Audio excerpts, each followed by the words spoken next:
Hey everyone, today we're tackling how to fix low disk space on Windows 11. Let's dive right into the steps. Step 1, check your disk usage. First, let's see what's taking up space.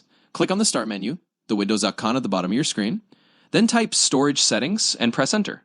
This will open a window that shows you a breakdown of what's using up your disk space: documents, apps, temporary files, and so on. Step 2, use Disk Cleanup to remove unnecessary files. Next, let's run Disk Cleanup.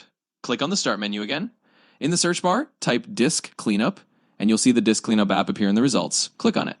A small window will pop up asking you to select the drive you want to clean, usually your C drive. Select it and click OK.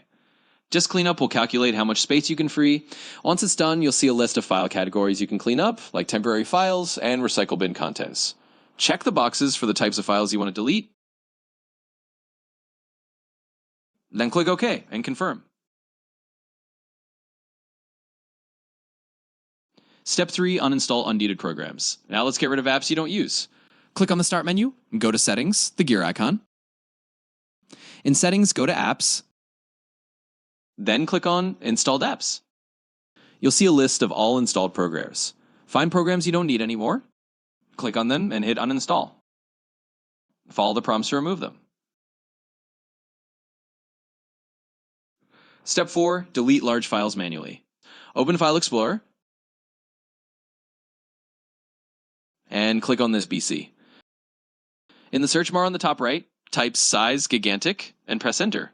This will show you files larger than a certain size, making it easy to identify big files you might not need.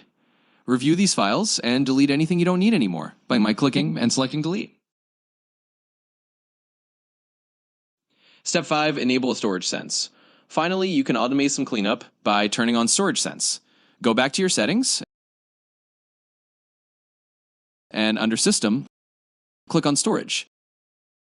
Look for Storage Sense and toggle it on. This feature will automatically clean up temporary files and recycle bin items on a schedule. And that's it. By following these steps, you should have freed up a good amount of space on your Windows 11 machine.